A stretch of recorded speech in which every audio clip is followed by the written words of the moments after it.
Hello students. तो आज के लेक्चर के अंदर हम देखने वाले हैं कि special variable, array and basic operators. ठीक है।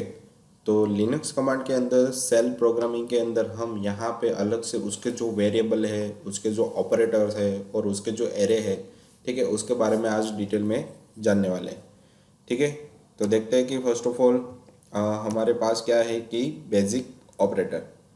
ठीक है। तो वेरिएबल किस तरीके से बनाते हैं वो मैंने लास्ट टाइम आपको बताया था कि सेल स्क्रिप्टिंग के अंदर फर्स्ट लेक्चर था वहाँ पे। ठीक है। तो अब हम क्या देखने वाले हैं कि सेल स्क्रिप्ट के अंदर हम ऑपरेटर को किस तरीके से यूज़ कर सकते हैं। ठीक है।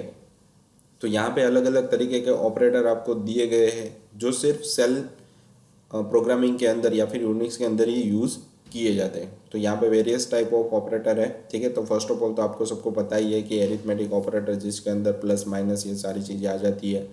उसके बाद है कि रिलेशनल, और उसके अंदर यहाँ पे हम लेस है, ग्रेटर है, इक्वल है, डबल इक्वल, तो ये सारी यहाँ पे ऑपरेटर आ जाते हैं। उसके बाद बुलियन ट्रू है या फॉल्स। उसके बाद स्ट्रिंग के ऑपरेटर अलग से आ जाते हैं और फाइल टेस्ट ऑपरेटर जो यहाँ पे हमारे पास नहीं आए। ठीक है। ये सिर्फ कहाँ पे यूज होता है, हमारे सेल स्क्रिप्ट के अंदर ही। ठीक है। तो बॉर्न जो सेल है उसके अंदर क्या क्या ओरिजिनली हो उसके बारे में भी यहाँ पे बताया, और किस तरीके से आप वेरिएबल यहाँ पे बना सकते हो। ठीक है। और उसको किस तरीके से एक्सप्रेस कर सकते हो एक्सप्रेशन के साथ। ठीक है। वो यहाँ पे बताया गया है। तो यहाँ पे लिखा गया है कि the Bourne shell didn't originally have any mechanism to perform simple arithmetic operation. मतलब बॉर्न जो सेल है, ठीक है, उसके पास किसी खुद उसका खुद का कोई मैकेनिज्म नहीं है जिसकी मदद से वो अरिथमेटिक ऑपरेशन मतलब कैलकुलेशन कर सके। तो उसके लिए हमें यहाँ पे जो एक्सटर्नल प्रोग्राम उसकी हेल्प लेनी पड़ेगी। तो उसके लिए दो तरीके के यहाँ पे प्रोग्राम दिए गए, एक तो एवेक दिया है और दूसरा एक्सप्रेशन दिया था। एक्सप्रेशन की मदद से आप कैलकुलेशन कर सकते हो या फिर एवेक की मदद से भी आप कैलकुलेशन कर सकते हो। ठीक है। तो आई होप आपको समझ में आ गया होगा कि बेसिक ऑपरेटर या फिर किसी भी तरीके की कैलकुलेशन आप सेल के अंदर नहीं कर सकते। उसके लिए आपको अलग से कोई प्रोग्राम का मॉड्यूल रन करना पड़ेगा। तो उसके लिए यहाँ पे उन लोगों ने दिया है AWK, अवेक और एक्सप्रेशन। ठीक है। तो आगे बढ़ते हैं कि इसके बारे में हम डिटेल में जानते हैं कि किस तरीके से हम इसको इम्प्लीमेंट कर सकते हैं। ठीक है। तो दिया गया है कि वेल, जो स्टार्टिंग में डॉलर तो लिखा है इसलिए मुझे दूसरी बार डॉलर लिखने की कोई ज़रूरत नहीं है। ठीक है। तो मैंने क्या लिख दिया, डॉलर और वेल सिर्फ, और इक्वल टू करके बैक टिक में देखो यहाँ पे सिंगल कोट नहीं दिया, क्या दिया है, बैक टिक दिया है। और बैक टिक के बाद आपको उस प्रोग्राम को यहाँ पे लोड करना पड़ेगा, मतलब EXPR मतलब एक्सप्रेशन लिखना पड़ेगा। स्पेस देने के बाद कोई भी नॉर्मल वेरिएबल आपको देना है या फिर वैल्यू देनी है। ठीक है। और वैल्यू के बाद आपको स्पेस लगानी है। अगर आप स्पेस नहीं दोगे तो वो one type of string format में डेटा आ जाएगा, मतलब ज्वाइन होके आएगा। ठीक है। तो यहाँ पर आपको एक स्पेस देनी है और प्लस प्लस देने के बाद वापस एक स्पेस देनी है और उसके बाद वेरिएबल या फिर वैल्यू आपको देनी है। ठीक है। और एंड में बैकटिक ओवर कर देना है। तो इस तरीके से लिखोगे तो डॉलर वेल के अंदर इसकी जो कैलकुलेशन है एरिथमेटिक की वो हो जाएगी। ठीक है। वरना आप EXPR नहीं लिखोगे तो आपकी किसी भी तरीके की कोई कैलकुलेशन यहाँ पे नहीं होगी। One type of simple string के फॉर्मेट में दोनों को ज्वाइन करके वो दे देगा। ठीक है। और जो भी वेरिएबल आप प्रिंट कर रहे हो वेल के अंदर आपने स्टोर किया है उसको प्रिंट करने के लिए आपको यहाँ पे क्या लिखना पड़ेगा, डबल कोट के अंदर डॉलर वेल लिखना पड़ेगा। तभी आपका डेटा जो यहाँ पे एक्सप्रेस अरिथमेटिक कैलकुलेशन हुआ है और इसके अंदर स्टोर हुआ है वो प्रिंट होगा यहाँ पे, वरना नहीं होगा। ठीक है। तो इसकी हम प्रैक्टिकल भी देख लेते हैं ताकि और भी ज़्यादा समझ में आ जाए आपको। ठीक है। तो यहाँ पे ऑलरेडी मैंने इसको ओपन करके ही रखा हुआ है, तो पहले तो सारा कुछ क्लियर कर लेते हैं। ठीक है। और यहाँ पे अब मैं लिखता हूँ कि वेल, डॉलर तो है ही वेल, और इक्वल टू करने के बाद बैक टिक में मुझे यहाँ पे लिखना पड़ेगा EXPR।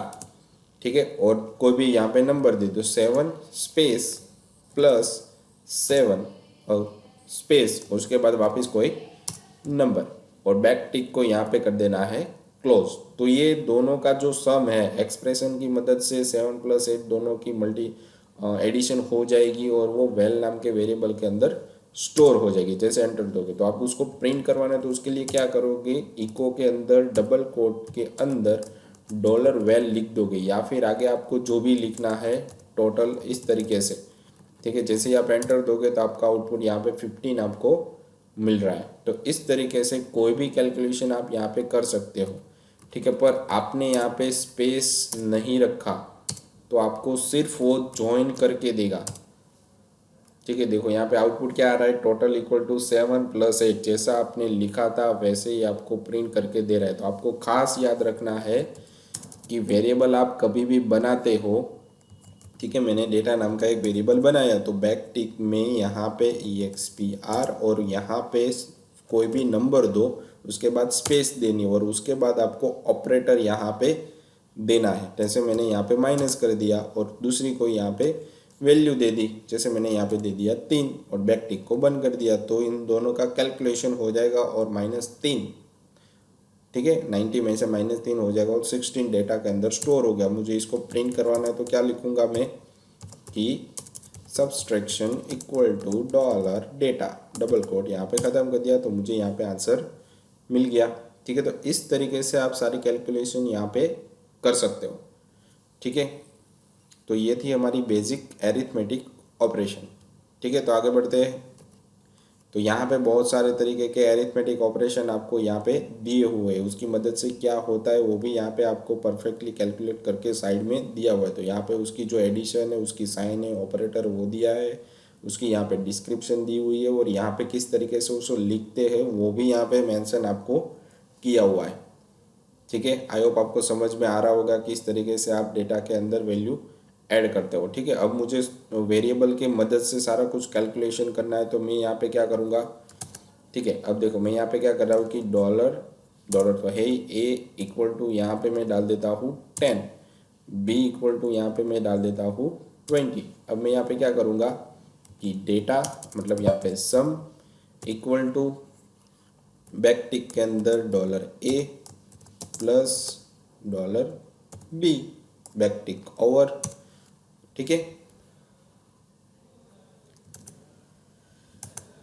तो यहाँ पे समथिंग कोई मिस्टेक है हमारे पास। ठीक है, ओके, यहाँ पे बैक टिक के अंदर मुझे एक्सप्रेशन लिखना मैं भूल गया। देखो एक्सप्रेशन मैंने नहीं लिखा इसलिए मेरा यहाँ पे कैलकुलेशन नहीं हुआ।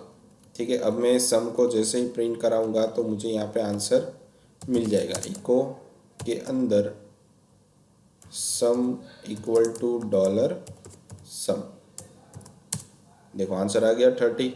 तो इस तरीके से आप यहाँ पे कैलकुलेशन कर सकते हो।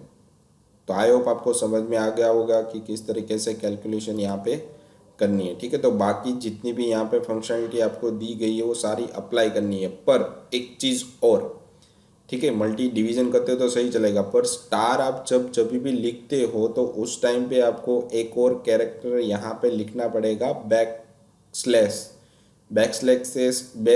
और उसके साथ स्टार देना पड़ेगा, तभी आपकी कैलकुलेशन। बाकी नॉर्मल जितनी भी ऑपरेटर है, प्लस है माइनस है, ऐसे लिखोगे तो चलेगा तो सही। ठीक है, परफेक्ट चलेगा, पर स्टार के केस में यहाँ पे नहीं चलता, क्योंकि स्टार को किसी दूसरी जगह पे ऑपरेशन के फॉर्मेट में लिया गया है। इसको यहाँ पे इम्प्लीमेंट करने के लिए आपको यहाँ पे स्लैश स्टार लिखना पड़ेगा। ठीक है, तो तभी आपकी कैलकुलेशन यहाँ पे परफेक्ट होगी। देखो मैं इसको प्रैक्टिकल करके भी आपको दिखा रहा हूँ यहाँ पे किस तरीके से आपकी कैलकुलेशन होगी या नहीं होगी। अगर मैंने यहाँ पे सिंपल स्टार लिखा तो मुझे वन टाइप ऑफ एरर देगा, क्योंकि ऑलरेडी वो एक आर्ग्यूमेंट के फॉर्मेट में लिया जा चुका है, इसलिए तो मुझे इसके लिए यहाँ पे बैकटिक के साथ स्टार लिखना पड़ेगा, तभी मुझे यहाँ पे उसकी कैलकुलेशन प्रिंट होके मिलेगी। ठीक है, तो इस तरीके से ये सारी कैलकुलेशन यहाँ पे होती। तो यहाँ पे जितना भी आपको दिया है वो सारा आपको इम्प्लीमेंट करके देखना है, ताकि आपको एरिथमेटिक ऑपरेशन अच्छे से समझ में आ जाए। ठीक है, बाकी 3 तो मैंने दिखा दिए। अब आगे बढ़ते हैं कि स्पेशल वेरिएबल क्या है। ठीक है, तो स्पेशल वेरिएबल मतलब क्या होता है कि आपका जो वन टाइप ऑफ नोड रहता है या फिर आईडी रहती है, प्रोसेस आईडी रहती है, उसकी एक अलग से एक वेरिएबल बनता है। उसको कभी भी आपको चाहिए तो उसके लिए उसे डबल डॉलर यहाँ पे लगाना पड़ेगा। तो स्पेशल वेरिएबल एग्जैक्टली क्या है उसके बारे में भी देख लेते हैं कि we understood how to careful when we use certain non alpha numeric character in a variable name. ठीक है, तो यहाँ पे क्या बताया कि नॉन अल्फा न्यूमेरिक मतलब 0, 1, 2 नहीं हो, उसके साथ नंबर भी या फिर कैरेक्टर भी हो, साथ में लिखा जाता है। जैसे मैंने लिखा कि मनीष 1 2 3। ठीक है, तो मनीष 1 2 3 एक वर्ड हो गया, ठीक है, जिसके अंदर कैरेक्टर भी है और साथ में टेक्स्ट भी है, ठीक है, और साथ में नंबर भी है, तो दोनों को मिला के अल्फा न्यूमेरिक आप बोल सकते हो। पर यहाँ पे नॉन अल्फा में मतलब वन टाइप ऑफ डिजिट, ठीक है, character in a variable name. This is because those character are used in name of special unique variable, मतलब वो स्पेशल रिजर्व करके रखे गए यूनिक्स वेरिएबल के लिए। This variable are reserve for specific function के लिए यूज़ किए जाते हैं, उसके अलावा हम नॉर्मल वेरिएबल के फॉर्मेट में उसको यूज़ नहीं कर सकते। ठीक है, जैसे कि यहाँ पे आपको बताया गया एग्जांपल के dollar character represent process ID और PID भी आप उसे बोल सकते हो। तो उसको प्रिंट करने के लिए आपको क्या करना पड़ेगा, इको और डबल डॉलर लिखोगे तो साथ में उसकी जो प्रोसेस आईडी वो भी प्रिंट हो जाएगी। ठीक है, तो हर एक कमांड की अलग अलग प्रोसेस आईडी रहती है, जो आप रन करोगे तो आपको अलग अलग प्रोसेस आईडी सेम भी मिल सकती है, वो फिक्स रहती है। ठीक है, तो इसको हम इम्प्लीमेंट करके देख लेते हैं कि किस तरीके से इसको इम्प्लीमेंट किया जाता है। ठीक है, तो यहाँ पे मैं इको और डबल डॉलर लिखूंगा तो ऑटोमेटिकली आपको देखो हर बार समथिंग अलग अलग मिल रही है या सेम मिल रही है, यहाँ पे मुझे सेम मिल रही है। ठीक है, तो जो भी प्रोसेस आपकी फ्री रहेगी उसके हिसाब से ये सारा कुछ कैलकुलेशन होता है। ठीक है, ठीक है, इस तरीके से आप यहाँ पे कैलकुलेशन कर सकते हो, या फिर उसकी प्रोसेस आईडी यहाँ पे आपको अच्छे से मिल जाएगी। ठीक है, तो आगे बढ़ते हैं कि प्रोसेस आईडी आपको यहाँ पे मिल तो गई है। अब उसके बाद ठीक है, तो ये सिर्फ स्पेशल वेरिएबल बोला गया है जो आपको सिर्फ जब प्रोसेस के ऊपर कुछ काम करना रहता है तभी आपको ये वेरिएबल यूज़ करना रहता है, बाकी नहीं है। ठीक है, और उसके बाद यहाँ पे इको $0 लिखा है, मतलब आपका जो बैच कहाँ से स्टार्ट हो रहा है उसके बारे में बताया गया है। जैसे आप यहाँ पे इको के अंदर $0 लिखते हो तो आपको जो स्टार्टिंग आपका जो भी फोल्डर है, मतलब आपकी सिस्टम जहाँ से स्टार्ट होती है उसका स्टार्टिंग वेरिएबल आपको यहाँ पे देगा। फिर उसके बाद आपकी जो भी प्रोसेस वेरिएबल, मतलब आपकी जो भी डेटा है वो कहाँ पे स्टोर हो रही है तो उसके अंदर स्टोर हो रही है। जैसे आप LS लिखोगे तो आपका डेटा यहाँ पे अच्छे से मिल रहा है। ठीक है, तो फिर इसकी ओरिजिनली कहाँ से स्टार्ट हो रहा है वो आपको यहाँ पे देता है। ठीक है, तो ये चीज़ होती है इसके अंदर क्लियर ज़ीरो के अंदर। तो सारा कुछ मैं क्लियर कर देता हूँ, फिर हम आगे बढ़ते हैं। ठीक है, उसके बाद हमारे पास आ जाता है एरे। ठीक है, तो धीरे धीरे हम रिलेशनल ऑपरेटर के ऊपर भी जाने वाले हैं। ठीक है, तो जैसे जैसे हम आगे बढ़ेंगे तो रिलेशनल, बूलियन, ठीक है, तो वैसे मेरे अलग अलग तरीके के डेटा और वेरिएबल को यूज़ आप कर सकते हो। तो पहले हम समझ लेते हैं कि एरे एग्जैक्टली क्या होता है सेल के अंदर। तो एरिथमेटिक ऑपरेटर या इसके अलावा रिलेशनल ऑपरेटर का भी हम वहाँ पे यूज़ करेंगे।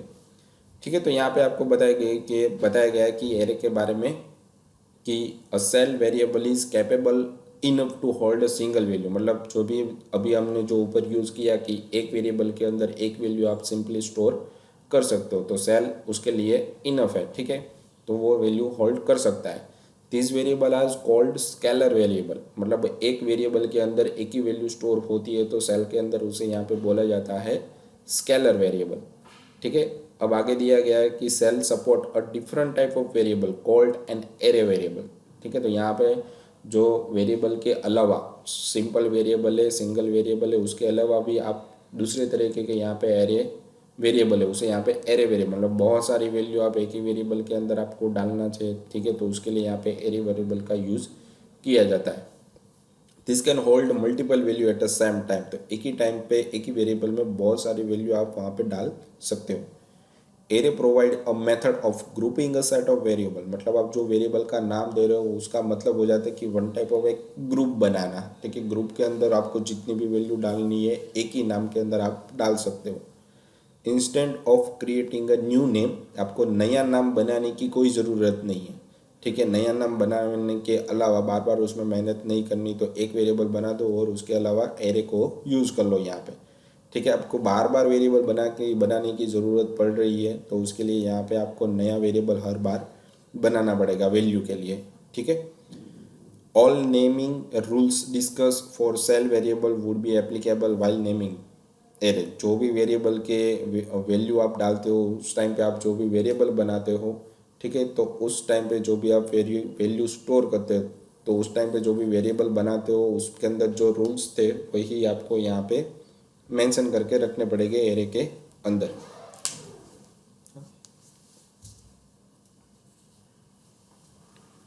ठीक है, तो यहाँ पे आप जिस तरीके से वेरिएबल बनाते हो उसके जो रूल्स है वही एरे बनाते टाइम भी उसके वेरिएबल के नाम आपको देने पड़ेंगे। ठीक है, तो आगे बढ़ते हैं हम कि एरे के किस तरीके से डिफाइन किया जाता है। ठीक है। तो फर्स्ट ऑफ ऑल तो स्केलर वेरिएबल और एरे वेरिएबल के बारे में आपको डिफरेंस बताया है कि एरे वेरिएबल के अंदर आप बहुत सारी वैल्यू एक ही वेरिएबल के अंदर डाल सकते हो, पर स्केलर वेरिएबल के अंदर आपको हर बार नई वेरिएबल बनानी पड़ेगी वैल्यू डालने के लिए। ठीक है, तो ये डिफरेंसेस हो गया इसके बीच में। Suppose you are trying to represent name of various student as a set of variable, each of the individual variable is scalar variable, मतलब हर बार आप नया स्टूडेंट का नाम डालने के लिए नया वेरिएबल बनाते हो, उसे यहाँ पे स्केलर वेरिएबल बोला जाएगा। ठीक है, उसको रिप्रेजेंट किस तरीके से करेंगे हम, तो यहाँ पे आपको बताया गया है कि नेम ऑफ 01। ठीक है, तो आपने फर्स्ट स्टूडेंट का नाम डाला ज़ारा, कहाँ पे डाला, नेम 01 नाम के वेरिएबल के अंदर। फिर आपने क्या किया कि नेम 01 मतलब दूसरे स्टूडेंट के लिए आपने नया वेरिएबल बनाया, तीसरे स्टूडेंट के लिए वापस 03 करके बनाया, चौथे स्टूडेंट के लिए वापस 04 बनाया। इस तरीके आपने अलग अलग, आपके पास 500 स्टूडेंट हो गए तो आपके हर बार नया वेरिएबल बनाओगे। ठीक है, तो उसको किस तरीके से एक्सेस करेंगे तो वो भी यहाँ पे आपको बताया गया है। तो उसकी प्रैक्टिकल भी मैं यहाँ पे आपको दिखा रहा हूँ कि किस तरीके से उसको एक्सेस कर सकते हो। तो उसके लिए यहाँ पे ना लिखा मैंने 01 और इक्वल टू करके मैंने दे दिया K1। ठीक है, फिर मैंने वापस नया नाम ले लिया नेम 02 और यहाँ पे मैंने दे दिया विजय। ठीक है, तो मैंने दो नाम दे दिए। अब मुझे दोनों में से कोई एक को प्रिंट करवाना है, तो उसके लिए मुझे साथ में डॉलर नेम 02, तो उसके अंदर जो डेटा था वो प्रिंट करके दे देगा विजय है। ठीक है, तो हर एक वेरिएबल, हर एक बार बार आपको वैल्यू डालनी है, तो हर एक के लिए आपको नया वेरिएबल बनाना पड़ेगा। ठीक है, पर एरे के केस में ऐसा नहीं है। तो एरे को किस तरीके से डिफाइन किया गया है, तो उसके लिए यहाँ पे उसकी एक्सप्लेनेशन भी आपको दी गई है कि we can use single array, मतलब उसका नाम आप एक ही बार लोगे, to store all above mention name, मतलब सारे नाम को स्टोर करने के लिए एक ही सिंगल एरे का आप यूज़ करोगे। Following is a simplest method of creating array, मतलब एरे वेरिएबल बनाने के लिए नीचे जो आपको सिंटेक्स दी गई है वो बहुत ही सिंपल मेथड दी गई है सेल के अंदर, जिस तरीके से आप किसी अलग प्रोग्रामिंग के अंदर करते हो वैसे। It help assign a value to one of its indexes, मतलब एक ही इंडेक्स के अंदर बहुत सारी अलग अलग, एक ही वेरिएबल के अंदर बहुत सारी अलग अलग इंडेक्सेस बना से लोकेशन बना के आप उसके अंदर डेटा को स्टोर कर सकते हो। तो उसकी एक्सप्लेनेशन यहाँ पे आपको दी गई कि here array name is name of array, index is the index of the item in array that you want to set, उसके अंदर आप वैल्यू को सेट कर सकते हो। तो नेम, नाम सेम है सब जगह, और पर उसकी पोजीशन क्या है हर बार अलग अलग है, name of 0, name of 1, name of 2। ठीक है, तो इस तरीके से अलग अलग पोजीशन आप दे सकते हो। जैसे कि आप एग्जांपल लो कि आप कोई सोसाइटी में रह रहे हो, तो वहाँ पे सोसाइटी का नाम तो सेम रहेगा, पर आपकी वहाँ पे पोजीशन बदली पे, आपका सोसाइटी के अंदर ये 1 नंबर का घर है, 2 नंबर का घर है, 3 नंबर का घर है। ठीक है, तो इस तरीके से यहाँ पर भी उसकी पोजीशन हर बार बदल दी गई है, मतलब एक ही वेरिएबल के अंदर आप बार बार डेटा डाल रहे हो पर उसकी पोजीशन के वाइज। ठीक है, तो इस तरीके से आप यहाँ पे डिफाइन कर सकते हो। तो उसकी प्रैक्टिकल भी हम यहाँ पे देख लेते हैं। ठीक है, तो मैंने यहाँ पे नेम ऑफ 0 और उसके अंदर मैंने यहाँ पे वैल्यू डाली K1। ठीक है, तो यहाँ पे सही से डेटा हमारी एंट्री वगैरह, अगर किसी भी तरीके की कोई प्रॉब्लम होती तो यहाँ पे मुझे वो क्या देता, एक एरर देता। ठीक है, फिर मैंने यहाँ पे दे दिया लारा। ठीक है, फिर मैंने यहाँ पे दे दिया मनीष। ठीक है, तो तीनों वैल्यू मेरी 0, 1, 2 इस तरीके से डेटा के अंदर स्टोर हो गया। अब इसको प्रिंट किस तरीके से करेंगे तो वो भी यहाँ पे आपको बताया गया किस तरीके से उसको यूज़ कर सकते हो। उसको एक्सेस करने की भी एक मेथड है। ठीक है, एरे के अंदर जो भी आप डेटा स्टोर कर रहे हो उसको एक्सेस करने की भी यहाँ पे एक वन टाइप ऑफ मेथड दी गई। तो वो क्या है, तो उसके लिए यहाँ पे सिंटेक्स दिए कि आपको कभी भी एरे के अंदर डेटा स्टोर किया तो उसको एक्सेस करने के लिए स्टार्टिंग में डॉलर देना है और उसके बाद कर्ली ब्रेसेस देना है और उसके अंदर आपको नेम देना है, एरे का नेम और उसकी पोजीशन, और उसके बाद कर्ली ब्रैकेट को बंद। तो उसके अंदर जो डेटा आपने स्टोर किया है वो प्रिंट करके आपको देता है। जैसे कि आपको एग्जांपल के अंदर दिया गया है कि नेम ऑफ 0 के अंदर ज़ारा, नेम ऑफ 1 के अंदर कादी, तो इस तरीके से पोजीशन वाइज डेटा को स्टोर किया है। अब उसको प्रिंट करने के लिए आप क्या करोगे कि फर्स्ट इंडेक्स, फिर यहाँ पे आपने लिखा है डॉलर नेम ऑफ 0 और डॉलर नेम ऑफ 1, पर डबल कोट के अंदर आपको लिखना है। ध्यान रखना है, आपको डबल कोट के अंदर लिखना है, तभी ये डेटा आपको प्रिंट करके देगा। तो मैं यहाँ पे जो भी हमने अभी डेटा स्टोर किया उसको प्रैक्टिकल भी यहाँ पे आपको दिखा देता हूँ। Echo double quote dollar curly brackets start करने हैं और यहाँ पे मुझे एरे का नाम लिखना है नेम, ठीक है, और उसके अंदर उसकी पोजीशन देनी है। जैसे एंटर दूंगा तो उसके अंदर जो भी डेटा स्टोर होगा वो मुझे प्रिंट करके दे देगा। तो यहाँ पे मैं 2 लिखूंगा तो उसके अंदर क्या है मेरे पास मनीष है, तो वो प्रिंट हो गया। ठीक है, तो इस तरीके से डेटा को आप प्रिंट, एरे के अंदर जो भी डेटा प्रिंट हुआ है उसको आप एक्सेस कर सकते हो। ठीक है, तो आगे बढ़ते हैं। ये आपको समझ में आ गया। अब सारे डेटा को एक साथ प्रिंट करना, तो उसके लिए क्या करोगे, तो उसके लिए भी उसकी मेथड दी गई कि सारे डेटा को एक्सेस करना है तो उसके लिए यहाँ पे स्टार दिया गया है या फिर एट द रेट। यहाँ पे स्टार और एट द रेट लिख दोगे तो जितनी भी पोजीशन के अंदर डेटा पड़ा हुआ है वो लाइन टू लाइन सारा रिकॉर्ड प्रिंट हो जाएगा। जैसे यहाँ पे दिया है कि डॉलर नेम ऑफ पोजीशन 012 दे रहे थे, वहाँ पे स्टार आ जाएगा और यहाँ पे एट द रेट। तो दोनों में से कोई भी एक मेथड आप यूज़ कर सकते हो। तो हम देखते हैं कि मुझे सारे रिकॉर्ड प्रिंट करने हैं, तो मैं यहाँ पे क्या लिखूँगा, डबल कोट के अंदर dollar curly bracket start and array का नाम, और उसके अंदर मैं यहाँ पे लिख देता हूँ स्टार। तो देखो जितने भी रिकॉर्ड मैंने स्टोर किए थे, केवल, लारा, मनीष और विजय, ये सारे के सारे रिकॉर्ड इसके पहले भी मैंने यहाँ पे स्टोर किया हुआ था, ठीक है, वो भी मेरे पास यहाँ पे प्रिंट हो रहे हैं। ठीक है, तो वो सेव करके भी रखता है, या फिर यहाँ पे इस तरीके से आप एट द रेट भी लिख सकते हो। जैसे आप एट द रेट लिखोगे तो सारा रिकॉर्ड भी वैसे ही सेम टू सेम प्रिंट करके आपको दे देगा। ठीक है, तो इस तरीके से सारा रिकॉर्ड आप प्रिंट कर सकते हो। ठीक है, तो आई होप आपको समझ में आ गया होगा कि किस तरीके से एरे को डिफाइन किया जाता है सेल स्क्रिप्ट के अंदर और किस तरीके से एक्सेस किया जाता है। तो सेल के जो स्पेशल वेरिएबल है वो भी मैंने आपको यहाँ पे बता दी, उसकी प्रोसेस आईडी वाज, उसके जो बेसिक अरिथमेटिक ऑपरेटर थे उसको किस तरीके से कैलकुलेशन में लिया जाता है वो भी मैंने आपको बता दिया। तो आगे जैसे जैसे हम जाएंगे वैसे रिलेशनल ऑपरेटर, बुलियन, वो भी हम देखेंगे। ठीक है, तो आई होप आपको समझ में आया होगा कि सेल के अंदर किस तरीके से प्रोग्रामिंग की जाती है। ठीक है, तो आज के लेक्चर के लिए इतना ही था, और लास्ट में आपको यहाँ पे क्वेश्चन दिए गए हैं लेक्चर के रिगार्डिंग जो आपको सबमिट करवाने रहेंगे आपके RNW IT एप्लीकेशन के अंदर। आज के लेक्चर के लिए इतना ही था। Thank you.